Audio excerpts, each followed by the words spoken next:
और मैं हूं आपके साथ प्रिया तिवारी। होर्मुज स्ट्रेट खुल चुका है। इसे खुलवाने के लिए सुपर पावर अमेरिका के राष्ट्रपति को दांतों तले चने चबाने पड़े। ईरान को हल्के में लेने की गलती की सजा ट्रंप को इस कदर भुगतनी होगी, ये ट्रंप ने कभी नहीं सोचा था। बहरहाल अब होर्मुज खुल चुका है। चलिए समझते हैं इसके पीछे की कहानी। 28 फरवरी से शुरू हुए मिडिल ईस्ट युद्ध के बीच बीता कल बारूद के गन के बीच राहत की खुशबू लेकर आया। इजराइल, ईरान और अमेरिका, इन तीनों देशों के बीच बीते कई महीने से आर पार की लड़ाई चल रही थी। यूरेनियम एनरिचमेंट को लेकर उठी चिंगारी इतनी फैली कि इसकी जद में कई देशों की अर्थव्यवस्था सुलगने लगी। सबसे बड़ा कारण था पिछले कई महीनों से ये नाम सबकी जुबान पर है, फारस की खाड़ी में मौजूद सबसे महत्वपूर्ण रास्ता, जिसके बल पर ईरान ने सुपर पावर अमेरिका को घुटने पर लाकर खड़ा कर दिया। डोनाल्ड ट्रंप आज भले ही कुछ कहे, लेकिन स्थिति अभी भी ईरान के कंट्रोल में है।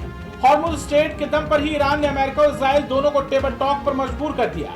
नतीजा ये निकला कि ट्रंप ने सोशल मीडिया ट्रुथ पर 8 अप्रैल को युद्ध विराम का ऐलान कर दिया था। इसके बाद इस पूरे युद्ध में पाकिस्तान की एंट्री होती है। पाकिस्तान अपने घर पर महाशक्तियों को दावत देकर मजमा सजाता है और युद्ध में अगवा बन शांति दूत बनने की नाकाम कोशिश करता है। लेकिन हर कोई जानता है कि अमेरिका को अपनी कमियां छिपाने के लिए किसी देश की जरूरत थी और उसकी तलाश पाकिस्तान के रूप में खत्म हुई। ट्रंप ने ईरान के खिलाफ सीधा युद्ध शुरू कर अपने ही गले में फांस अटका ली थी। अमेरिकी राष्ट्रपति डोनाल्ड ट्रंप किसी भी हालत में युद्ध को रुकता हुआ देखना चाहते थे, इसलिए उन्होंने पाकिस्तान के सिर पर सहरा सजाकर उन्हें युद्ध में आगे किया और पाकिस्तान की फजीहत ना हो, इसलिए डोनाल्ड ट्रंप गाहे बगाहे पाकिस्तान की तारीफ करते देखे गए। उन्होंने कुछ दिन पहले पोस्ट करते हुए लिखा था कि प्रधानमंत्री शहबाज और फील्ड मार्शल आसिफ मुनीर दोनों ही महान हैं। इतना ही नहीं, अब तो ट्रंप खुद पाकिस्तान जाने की वकालत करने लगे हैं।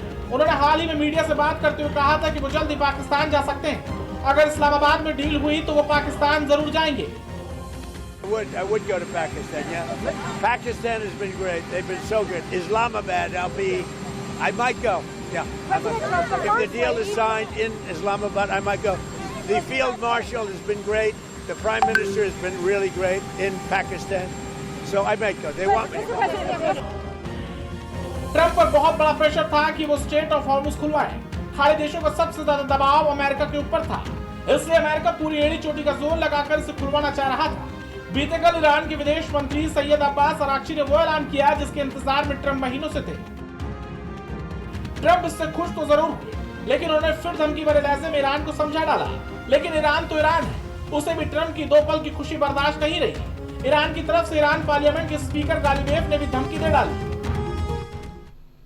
कुल मिलाकर अभी भी चाकू की नोक पर समझौता दिखाई दे रहा है। अगर जरा भी चूक हुई तो एक बार